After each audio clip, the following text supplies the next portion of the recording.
Hi friends, now I will be doing a video review of my bicycle Fantom Rider 18 speed. Let me give you a walk around now.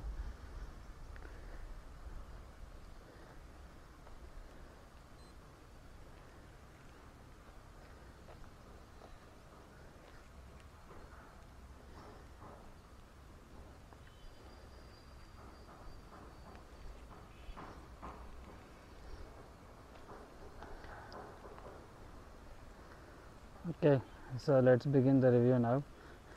First with the tires and tubes of both the front and rear wheels. The stock tire provided on this bike was some cheap quality one and it didn't last very long. The front tire had to be replaced at about 500 kilometers and the rear tire I replaced it at about 1500 kilometers, and you can see that the replaced tire still has its tread very intact. And now I have ridden almost about 4000 kilometers in about 15 months of my ownership, and the rear tire is about 2500 kilometers old now, and the tread is not completely worn out yet. And let's then talk about the brakes. The brakes, as you can see here, it's some Chinese company one, but the quality of the brakes is very good, and I'm still using the stock brake pads itself on both the front and rear wheels, and even now the braking force is very good. Maybe it will last about 400 or 500 kilometers until I have to replace the brake pads, but as of now it's fine. And there's one thing which I have to tell you about the brakes, and that's about the squealing of the brakes.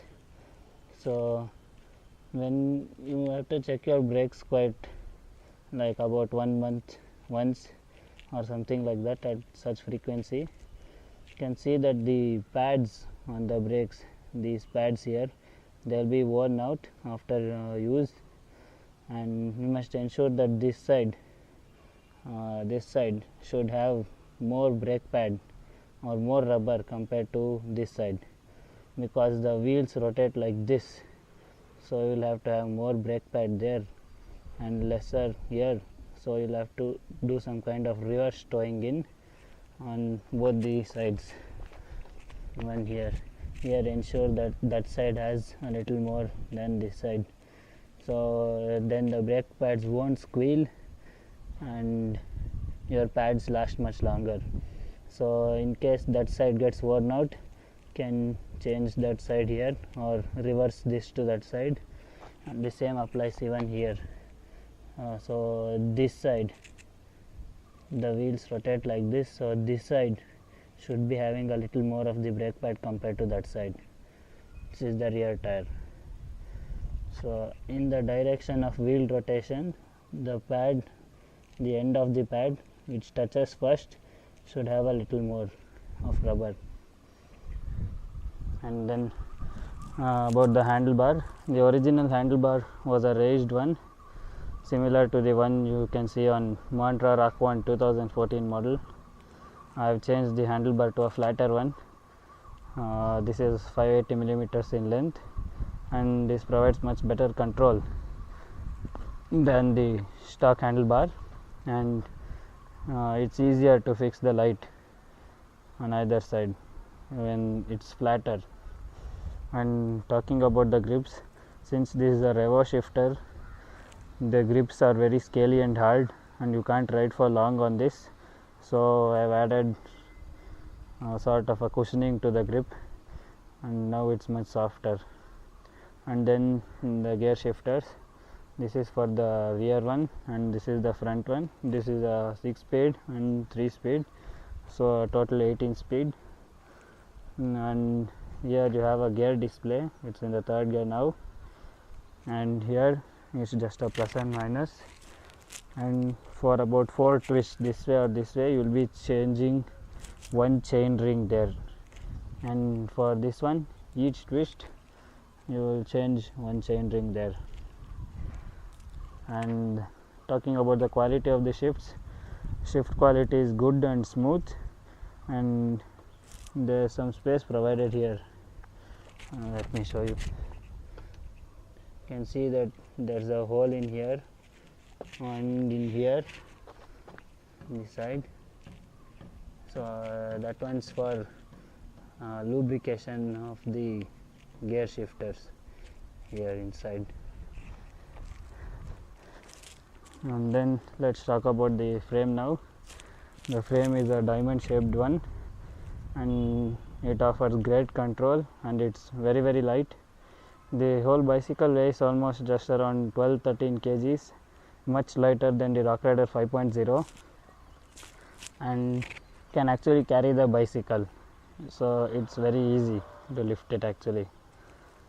And the frame is of steel, not of aluminum alloy. And then the saddle is small, narrow, and it's very hard, you can see, but for shorter rides, say 30-35 minutes, it's not going to be affecting much. If you ride for longer, I suggest you to add a gel cover on this one, and since this end is narrow, prevents the chafing of the thighs, and so you can ride longer, your thighs won't rub against the seat, and this is evidence for that. You can see that it's still there even after 15 months of use. So if your thighs were rubbing, this should have been erased already, but it's still there. And then it has reflector at the back. And then about the gears, here there are 3 chain rings, and here there are 6. This is a Shimano TZ21 rear derailleur, and this is a Shimano 6-head sprocket. And as far as the derailleur is concerned, it's a good entry level derailleur, not suggested for very long rides or maybe serious biking, but for entry level this is very good. And it also has a derailleur guard, so in case your bicycle falls this side, nothing will happen to this because of this guard here. And then the pedals, these are plastic pedals, not aluminum alloy, but still the quality is quite good, and you can see that these things are there for the grip when you place your shoe over here, and they are still not worn out when after 4,000 kilometers of riding on them. And then let's see the suspension now. The suspension is a Zoom 40mm travel fork. It's not good enough for serious off-roading or something like that. You can see that there's a warning symbol here, no stunting, no jumping, so it's good for street use but not doing stunts or any off-roading. And now about the accessories that I have installed. Here I have installed a Btwin light, an LED light, a rechargeable one, and here I have installed a lock, cross lock, and this is the instrument which measures the distance. It has an odo, a speedo, and this one top speed counter. And the problem with this now is about few days ago, to replace the battery, there's a kind of this one anchorage here where this goes and sits, but now I have removed it for maintenance, because about few days ago to replace the battery I pushed it out and it fell down, so I have to check it. It's not working now, but the last time I saw it, it was showing about 4,003 or 4,004 kilometers. So after that I have ridden about 5 or 6 kilometers maybe, so I'll try to do something and get it back in working condition. So that's about my bike, friends. If you have any comments or any suggestions or any queries about this bike, you can leave it in the comment section below. Thank you for watching.